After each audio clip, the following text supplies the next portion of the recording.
게 같이 밥을 먹어보면 그 사람이 어떤 사람인지 알 수 있다는 거죠. 이런 점 때문에 사실 바람도 밥 먹다 나는 경우가 많아요.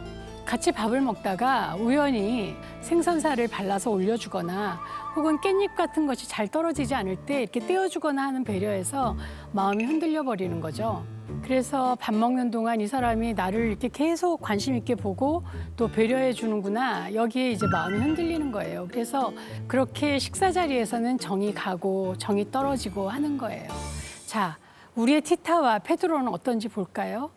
페드로가 아무 이유 없이 갑자기 그녀의 요리를 칭찬하지 않게 되면서 시작되었다. 상심한 티타는 더 맛있는 요리를 내놓기 위해 갖은 정성을 다 기울였다. 티타는 마마 엘레나가 페드로에게 식사를 칭찬하지 말라고 요구한 사실을 까마득하게 몰랐다. 마마 엘레나는 로사우라가 임신 때문에 몸이 불어난 것만으로도 우울해하고 자신감 없어 하는데 그런 그녀 앞에서 맛있는 음식을 구실로 티타를 칭찬하면 안 된다고 했던 것이다.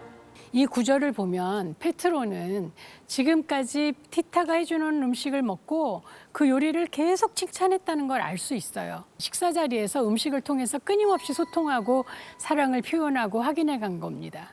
요리가 이들의 사랑의 매개가 된 게 분명하죠. 마마 엘레나가 꾸중한 줄도 모르고 페드로가 요리에 대해서 칭찬을 안 해주니까 티타는 풀이 죽어요. 그런데 여기서 주목할 사람은 티타보다는 로사우라인데요. 페드로의 형식상의 부인 로사우라는 엄마 마마 엘레나가 시키는 대로 페드로랑 결혼했고 그의 아이까지 가졌는데 30kg 가까이 살이 쪄갖고 너무 무기력하고 우울한 나날을 보내게 됩니다. 이 집안의 전통의 가장 피해자는 어쩌면 로사우라가 아닐까요? 어둠 속에서 발자국 소리가 들리자 그는 숨을 죽였다. 티타였다. 페트로는 고양이처럼 사뿐히 일어나 조용히 티타를 쫓아갔다. 티타는 누군가가 자신의 입을 막고 끌어당기자 깜짝 놀랐다. 페트로는 티타에게 키스하면서 그녀의 손을 잡아당겨서 자신의 몸을 더듬게 했다. 페트로와 티타의 아찔한 첫 키스 장면입니다. 로사우라는 티타와 페트로를 놓고 죽어요. 그런데 죽은 이유가 조금 독특합니다. 로사우라의 방귀 소리가 들려왔지만 페드로는 처음에는 이상하게 생각하지 않았다. 하지만 마치 끝나지 않을 것처럼 평소보다 훨씬 더 길게 들리자 기분 좋지 않은 이 소리에 귀를 기울이게 되었다. 어쩌면 옆집 사람들의 자동차 엔진 소리일지도 몰랐다. 하지만 잘 생각해보니 자동차 엔진은 그렇게 고약한 냄새를 풍기지 않았다. 사실 참 웃픈 상황이죠. 결혼 생활 동안 심각한 소화불량에 시달리다가 죽기 직전에 아주 길고 커다란 소리에 방귀를 뀌고 눈을 뜬 채로 비참하게 죽게 됩니다. 고약한 냄새까지 났다고 하는 걸 보면 매 순간 남편을 감시하고 동생을 경계해야 하는 집에서 나갈 수조차 없었던 로사우라가 얼마나 속이 썩어서 죽었는지 저자는 아마 그것을 표현하기 위해 죽기 직전에 방귀를 뀌었고 냄새가 너무 심했다라고 표현한 게 아닌가 하는 생각이 들더라고요. 사실 로사우라가 그녀의 딸 역시 티타처럼 막내딸은 결혼하지 못하고 엄마를 죽을 때까지 보살펴야 한다는 전통의 희생물로 삼으려는 것 때문에 로사우라와 티타가 엄청나게 싸우게 되는데 그때 티타가 속으로 막 저주를 퍼부었었어요.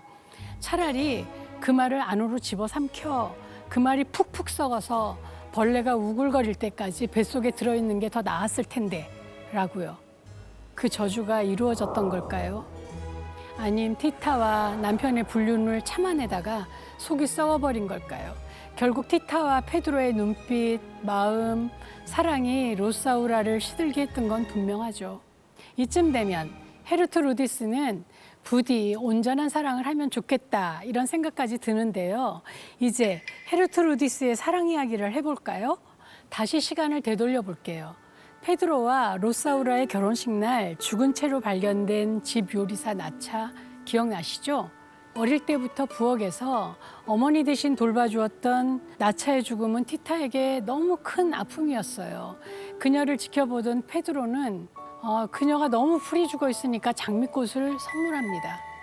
티타는 난생 처음으로 꽃선물을 받아본 데다가 사랑하는 페드로가 주었으니까 마음이 막 들떴죠. 그리고 그때까지 이 티타는 페드로가 정말 나를 사랑한 걸까라는 마음 때문에 너무 힘들었거든요.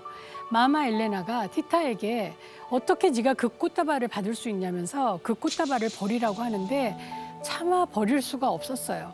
그래서 티타는 그걸 엄마 몰래 요리로 만들어요. 그 요리 이름이 바로 장미꽃잎을 곁들인 메추리 요리예요. 장미꽃잎을 하나하나 이렇게 뜯어서 요리를 하다 보니까 가시에 손가락을 찔려서 티타의 피가 스며들게 되고 이 요리가 곧 엄청난 파장을 몰고 옵니다. 그때 가장 큰 수혜자는 헤르트루디스였어요.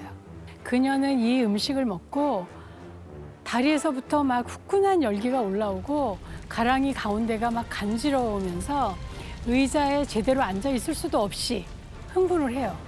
몸에서 막 흐르는 분홍빛 땀방울에 온몸이 땀범벅이 돼갖고는 결국 견딜 수가 없어서 샤워를 하러 갑니다. 샤워기에서 떨어지는 물줄기가 몸에 닿기도 전에 증발해 버렸기 때문에 불행히도 헤르트루디스는 샤워를 즐길 수가 없었다. 그녀의 몸에서 뿜어져 나오는 열기가 어찌나 강했던지 나무 판자가 뒤틀리면서 불이 붙었다. 불길에 휩싸여서 타 죽을까 봐 너무 두려웠던 나머지 완전히 벌거벗은 채로 샤워장에서 뛰쳐나왔다. 그때 그녀의 몸에서 뿜어져 나온 장미향은 멀리, 아주 멀리까지 퍼져나갔다. 헤르트루디스의 몸이 얼마나 달아올랐는지 그녀의 몸에서 그 뿜어져 나오는 그 뜨거운 장미향은 또 얼마나 멀리 퍼졌는지 한 혁명군 장교가 전쟁터에서 그녀를 향해서 말을 타고 달려올 정도였어요.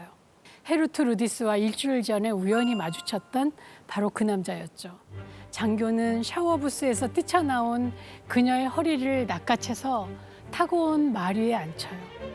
둘이 열정적으로 껴안고 키스하느라 장교가 말고삐를 놓았지만 막 알아서 질주를 합니다.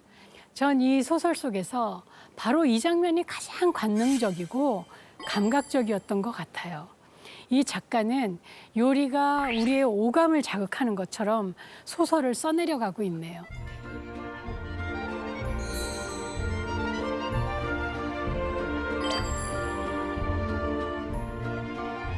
이야기는 롱본으로 새로 이사오는 이웃 때문에 마을이 발칵 뒤집히는 장면으로부터 시작됩니다.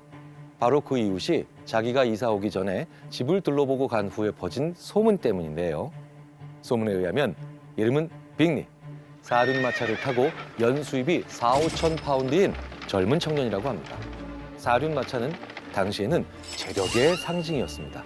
요즘으로 치자면 아주 억대를 호가하는 굉장히 비싼 수입차겠죠. 그리고 연수입이 4, 5천 파운드라는 것은 남작의 경제력에 버금가는 정도입니다. 상위 1, 2%의 부유층에 속한다는 것을 의미하죠. 이 세 이웃의 이사 소식에 마을 사람 모두가 들뜬 이유는 바로 이 때문입니다. 꽤 재산을 가진 미혼남이 틀림없이 아내를 원하리라는 것은 널리 인정받는 진리다. 그가 이웃으로 이사 온다면 그의 취향과 견해에 대해 알려진 게 하나도 없음에도 이웃들이 워낙 이 진리에 사로잡혀 있어서 그는 이들의 딸 하나가 마땅히 차지할 재산으로 여겨진다. 쉽게 말해 돈 많은 미혼 남자 새 이웃 빅리에게는 아내가 필요하다는 것이죠. 18세기, 19세기 당시의 유럽은 돈 많은 부자에게 딸을 조금 심하게 얘기하자면 바치던 시대였습니다. 베넷 부부 역시 빅리에게 딸들 중 누구라도 시집 보내고 싶어서 혈안이 되죠. 그중 결혼 정년기에 다다른 첫째 딸 제인과 둘째 딸 엘리자베스가 있었는데요.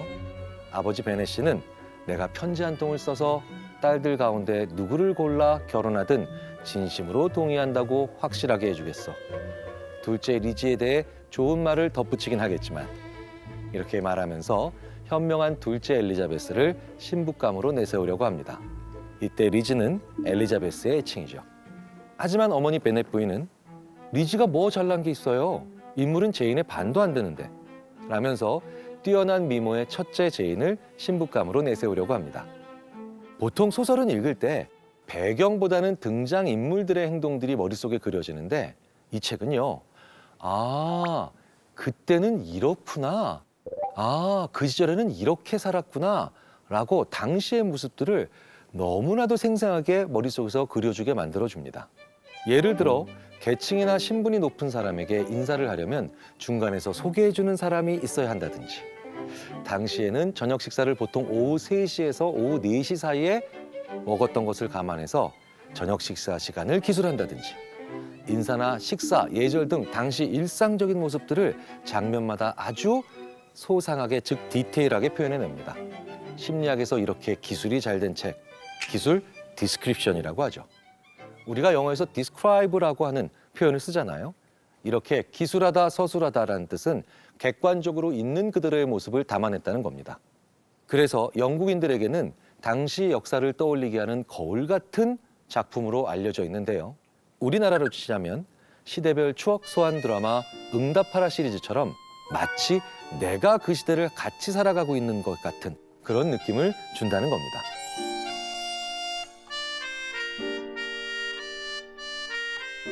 빅리가 이사 오고 나서 얼마 후 무도회에 빅리가 온다는 소식에 베넷 부인과 딸들은 무도회장에서 오매불만 기다리죠.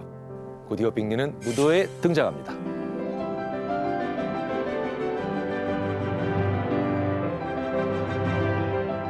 그는 자신의 누나와 여동생, 그리고 누나의 남편, 그리고 젊은 신사 한 명과 함께 동행하죠. 특히 젊은 신사는 등장하자마자 모든 사람들로부터 주목을 받게 됩니다.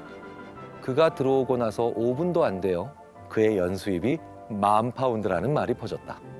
다하시를 두고 남자들은 멋진 신사라고 했고, 숙녀들은 빅리보다 훨씬 잘생겼다고 하면서 처음엔 엄청난 존경심으로 그를 쳐다봤지만 그의 매너가 사람들을 기분 나쁘게 하여 그 인기는 역풍을 맞고 말았다. 그는 오만하고 잘난 척하고 까다로웠다. 그 젊은 신사의 이름은 다하시입니다. 그의 연수입은 10,000파운드. 그의 친구 빅리는 4,5,000파운드인데 빅리 연봉의 거의 2배죠. 게다가 빅리보다 훨씬 잘생긴 외모를 가졌다고 합니다. 그런데 이 남자 매너가 꽝이었나 봅니다. 무도회에 온 사람들에게 오만하고 잘난 척하고 까다로웠다는 평가를 받죠. 이 책에서 오만하다라는 표현이 처음으로 나오는 구절입니다. 반면에 싹싹하고 활달한 빅리는 무도회에 참석한 다른 사람들과 금세 친해졌는데요. 특히 베넷 가문의 첫째 딸 제인의 매력에 푹 빠져버린 빅리는 다하시에게 바로 뒤에 앉아있는 여동생도 예쁘고 내가 보기엔 아주 상냥한 것 같아 라며 제인의 여동생 엘리자베스와 잘 좀 해보라고 권유하는데요. 이때 다하시는 누구? 하면서 돌아보다가 엘리자베스와 눈이 마주칩니다. 두 주인공의 역사적인 첫 눈맞춤이죠. 보통 이런 상황에는 눈 딱 마주치면 찌릿하고 설레는 게 로맨스 소설의 법칙이죠. 하지만 다하시는 엘리자베스에 대해 이런 말을 하고 맙니다. 그럭저럭 괜찮아. 하지만 날 유혹할 정도의 미는 아니네. 다른 신사들이 내버려둔 숙녀들에게까지 관심을 둘 기분도 아니고 괜히 시간 낭비하지 말고 네 짝에게 돌아가 즐겁게 춤추는 게 어때? 이런 말 들으면 어떨까요? 지가 뭔데 이씨. 라고 하면서 조용히 째려보고 싶어지겠죠. 다하시의 말을 들은 엘리자베스는 친구들에게 그 이야기를 쾌활하게 털어놓습니다. 그녀는 자신의 외모를 평가했던 다하시에 대해 이렇게 말합니다. 그가 내 자존심을 모욕하지 않았다면 그의 오만을 쉽게 용서했을 거야. 다하시가 엘리자베스와 나누는 1대1 대화에서 그녀에 대한 이야기를 한 게 아니라 무도회 사람들 앞에서 빅리와 엘리자베스에 대해 이야기한 게 엘리자베스가 모욕당했다고 느끼는 포인트입니다. 나를 유혹할 정도의 미인이 아니다 라는 건 엄연히 험담이죠. 그런데 다하시는 생각이 없어서 그렇게 행동한 게 아니라 자기의 의견을 남들 앞에서 솔직하게 말해도 상관이 없다고 생각했기 때문에 이런 일이 벌어진 겁니다.